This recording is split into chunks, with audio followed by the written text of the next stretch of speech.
So, this here is game number 1 of a best of 1. Go for SC2 Monday is going to be the cool of the evening. Thank you all very much for tuning in. It's a pleasure to be casting for you and all that jazz. So yeah, spawning down in the lower right hand position of Nimbus, we've got the red Protoss player playing for Team Dignitas. It's BlinG and his opponent. Up to the top left, the pink Terran playing for Tez. It is beastyqt. Both these two awesome guys, been around in the scene for ages. Never met beastyqt, but BlinG, he is an awesome guy. Many would say he is one of the sexiest men in StarCraft 2. He also has the most swag, by far. Had the pleasure of spending quite a bit of time with him throughout the years. WCS EU Season 2 2014, he was our expert and analysis dude on site, which was, of course, awesome times. But anyway, Nimbus, it's a big map. It's got a base inside the base. beastyqt, though, doesn't care about that. Going for a barracks first. Probably going to see a gas afterwards into a Reaper. Meanwhile, BlinG is going for that gateway off the back of it. Note the positioning of his SimCity here. Using a pylon on the back just to wall off here. This is just a really sweet little move. It minimizes the potential areas where Reapers can sneak on by, can try and get some damage in and that sort of stuff. So, all in all, little things like this is what makes the difference between great players, the top pro players, and just your average players. Just those minute attention to details. Anyway, as expected, there is, of course, that lovely gas coming on down for Beastie. So he is going to be looking to rack on up a decent amount of income just to get out a couple of Reapers. Probably just the one. Multiple Reapers up against Protoss isn't really a thing, just because you've got Stalkers, you've got Zealots out, so there isn't much in the way of a threat.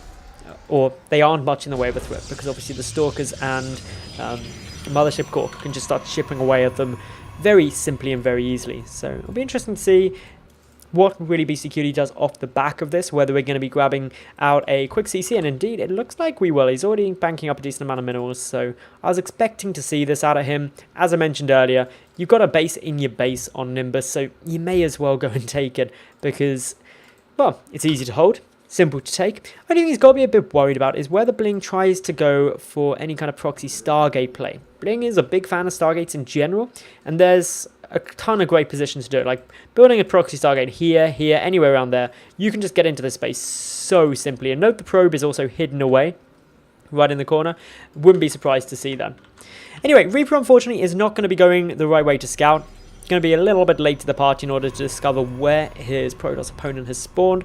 This is giving BlinG plenty of time to grab down that natural nexus, but he's also grabbing the second gas, so this is what could be allowing him to go for a proxy Stargate or something, but don't think he is now. Pulling that probe back in, just wanting to get a scout, wanting to get a look at what beastyqt does have planned for him.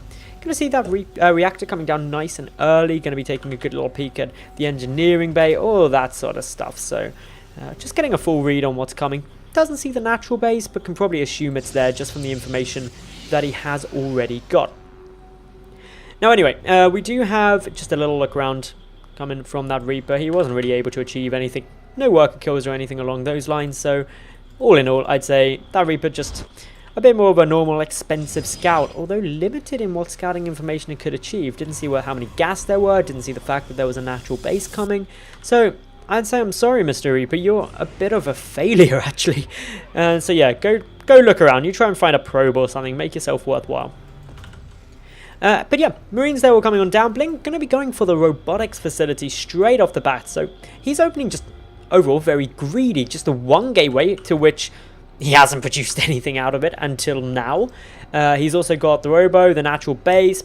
Going for just basically a big focus on his economy and his tech, and sacrificing his safety early on for now, which is probably down to the fact that he got a probe in early. He saw there wasn't many barracks, saw the engineering bay, can assume that this natural base was coming as well, knows that he's actually going to be pretty safe, plus he's got that photon overcharge, which early game up against Terran, what more do you need, lads? Not too much else. So all in all, this is seeing it a pretty standard game. We've got beastyqt now just edging out across the map.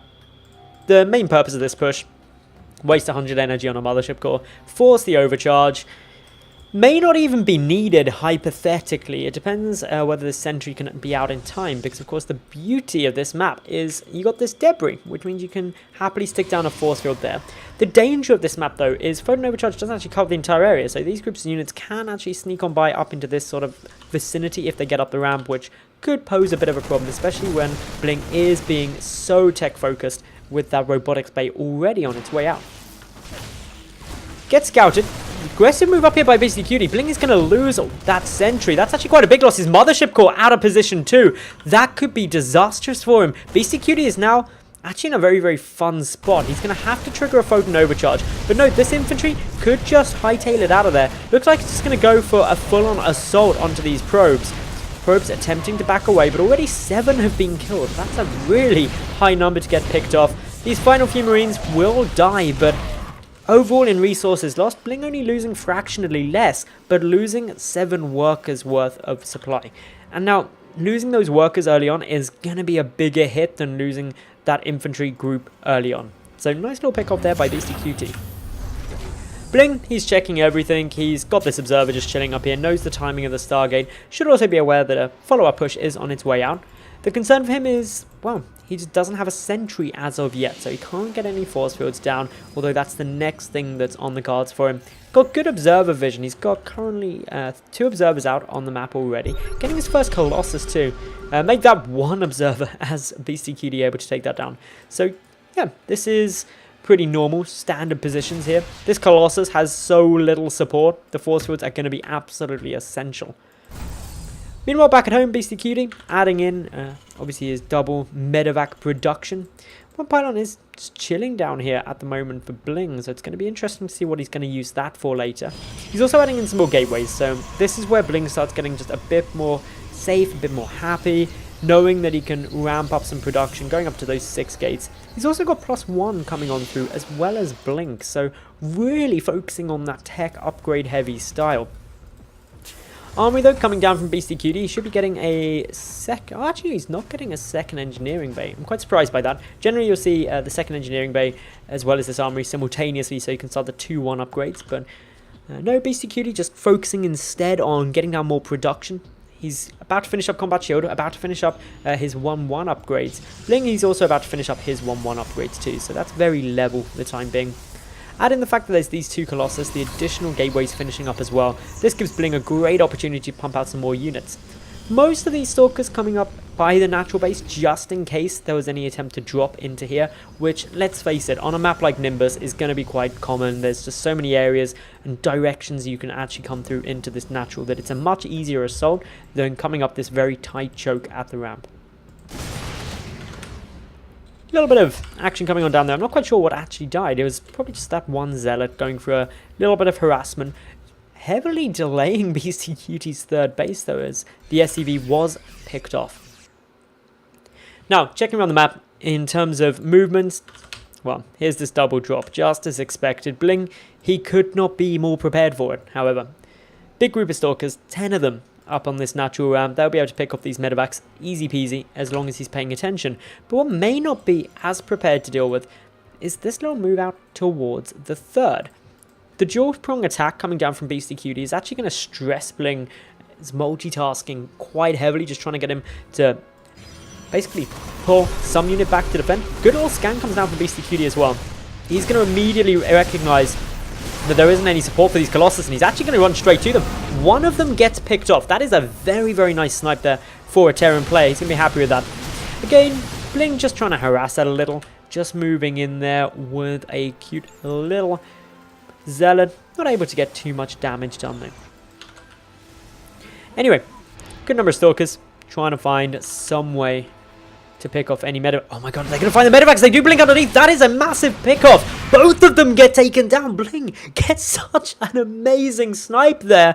Instantly picking off 2 full medevacs worth of units. And that was a bit sloppy actually by beastyqt, leaving them there undefended, unaware. And BlinG could not be happier with that snipe off. That was absolutely fantastic for him. Anyway, 2-2 upgrades coming on through for BlinG. +2 infantry attack is coming through. Actually, no, I take that back. That's the 3-2 upgrades coming down for BlinG. So he's got a nice little upgrade lead here already, albeit just a small one. He's also continually harassing with these Zealots, not able to achieve a massive amount, but still just maintaining that potential to be a little bit irritating. Another double drop coming on through. I don't believe the Zealots were able to see it. The Watchtower also not being held, but will be any second now. Spots those two medevacs coming across. The Stalkers looking to go for a little interception, but beastyqt, he's learned from his mistake there. Didn't learn not to fly his Vikings too far forward, though. One of them gets picked off. There's 4 Colossus at the moment up against the 7 Vikings. BlinG is also preparing his tech switch, adding in a lot more gateways, adding in the Templar Archive, so he's going to be looking for some Storms, some Archons into his composition shortly. And to be honest, looking at this army supply, BlinG is in a nice spot to deal with this. Has to deal with the drop though coming into the natural base. This could be a bit more problematic for him. He's keeping a lot of his army down here at the front just in case this small infantry group decides to move forward, but has to also deal with this drop in the natural. Stalkers blinking away, taking quite a bit of damage. The Photon Overcharge is slowly chipping away.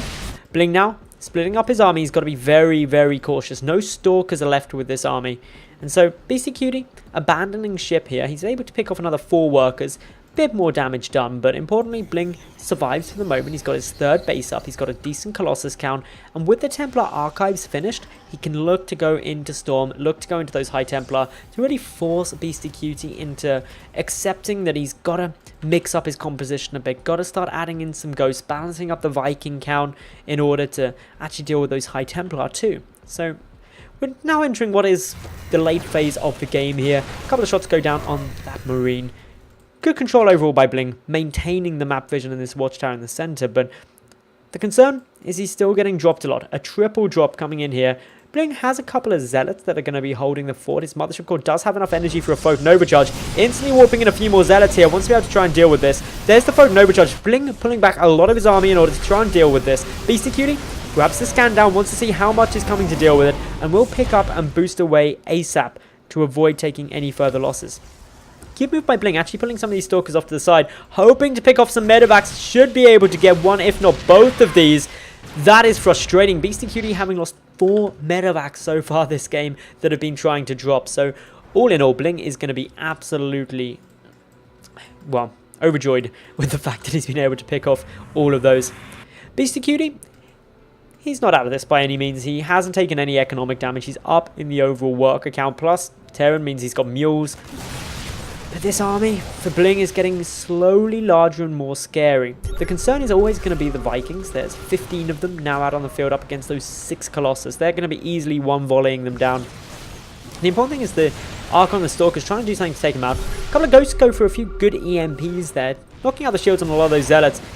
BlinG though, repositioning himself, trying to find a way to engage up upon this without taking too much damage on his Colossus. One very nearly gets taken out, just managing to survive. Of course, this pylon really paying off with dividends, allowing so many warp-ins, allowing this push to just get bolstered with reinforcements.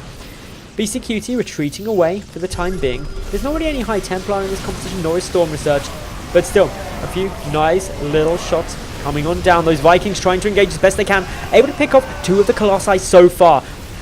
BlinG though, pushing forward, he's trying to take out this infantry army. Does beastyqt have enough on the ground? He may have taken out those Colossus, but does he have enough infantry to deal with the remaining gateway units? More reinforcements are coming on through. The Archon on the front is helping substantially. The Vikings getting sniped down quickly by those Stalkers. And the infantry numbers are quickly dwindling. GG is called, and BlinG is able to take that final engagement, able to take the game, just overall playing a solid game of StarCraft. Picking up those drops really were very, very helpful for him. So BlinG, he's going to advance on into the next round.